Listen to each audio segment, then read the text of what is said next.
সকাল সকাল কে নাই নাই করে ফেলেছে? জায়ান বেবি সকালে সকালে নাই নাই করে ফেলেছে। মাশাআল্লাহ। কি করছো?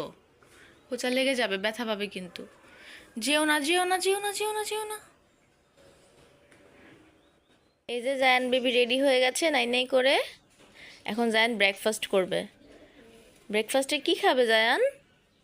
আ আ আ মাম পড়ে যাচ্ছে, মাম পড়ে যাচ্ছে, মাম পড়ে যাচ্ছে, কি করছো? হ্যালো এভরিওয়ান, সকলকে ওয়েলকাম করছি একটা নতুন ভ্লগে। সকাল সকাল জায়ানকে গোসল করিয়ে ব্রেকফাস্ট করিয়ে দিয়েছি। এখন রান্নার প্রিপারেশন নিচ্ছি। জায়ানের পাপা আজকে ইলিশ মাছ খাবে বলেছে, তাই মাছটাকে কেটে নিচ্ছি। আসলে বিয়ের আগে আমি কখনোই মাছ কাটিনি, তবে এখন ইলিশ মাছ কাটতে পারি, কারণ ইলিশ মাছ কাটা অন্য সব মাছের চেয়ে তুলনামূলক সহজ বলে মনে হয়। আর এখন বেশ ভালোই কাটতে পারি।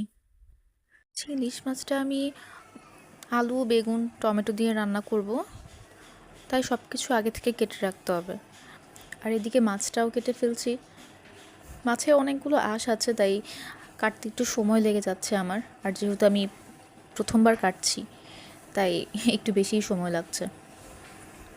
মাছ কাটা হয়ে গেছে, আর এর মধ্যে সবজিগুলো, বাকি ইনগ্রিডিয়েন্টসগুলো আমি কেটে নিয়েছি। এখানে টমেটো, পেঁয়াজ, ধনে পাতা কেটে নিয়েছি, কাঁচামরিচও আছে। আর এখানে আলু আর বেগুনটা খুব ভালোভাবে কেটেছি। আর মশলাগুলো খুব ভালোভাবে আমি কষিয়ে নিচ্ছি। এর মধ্যে গুঁড়া মশলাগুলো দিয়ে দিয়েছি। আসলে মশলাটা ভালো করে কষানো না হলে তরকারিতে খুব ভালো টেস্ট হয় না, আর মশলার একটা বাড়তি গন্ধও থেকে যায়। তাই মশলাটা আগে ভালো করে কষিয়ে নিলাম। আর এর মধ্যে এখন এই তো আমার মশলা কষানো হয়ে গেছে। এবার কেটে রাখা আলু আর বেগুনটা দিয়ে ভালোভাবে মশলার সাথে মিশিয়ে নিচ্ছি। কষানো মশলার সাথে ভালোভাবে আলু আর বেগুনটাকে মিশিয়ে নিচ্ছি, যেন প্রতিটা সবজির গায়ে মশলাগুলো ভালো করে লাগে। একটু নেড়ে চেড়ে এর মধ্যে আমি গরম পানি অ্যাড করব। আমি আগেই পানিটা ফুটিয়ে রেখেছিলাম। এবার গরম পানি অ্যাড করে দিলাম কষানোর জন্য। সবজিটা ভালো করে কষানো হলে তবেই আমি মাছটা দিব। তো এই তো আমার তরকারি প্রায় রান্না হয়ে যাচ্ছে। এখন আমি এটাকে ঢাকা দেব সেদ্ধ করার জন্য।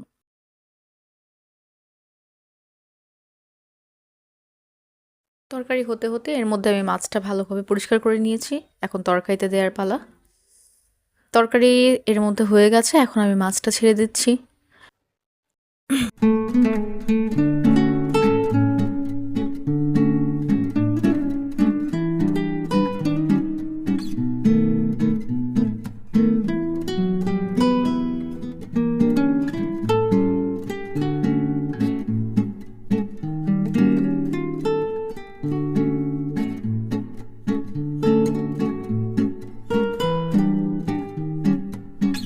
তো এই তো উপর থেকে ধনেপাতা ছড়িয়ে আমি তরকারিটা কমপ্লিট করে নিলাম।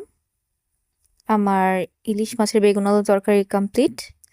এবার লাঞ্চ করার পালা। কমেন্টে জানিও যে তরকারিটা দেখতে কেমন হয়েছে। আর আমার ভিডিওটি ভালো লাগলে অবশ্যই লাইক, কমেন্ট এন্ড শেয়ার করো। আর please please please please please সবাই চ্যানেলটাকে সাবস্ক্রাইব করে দিও। Thank you.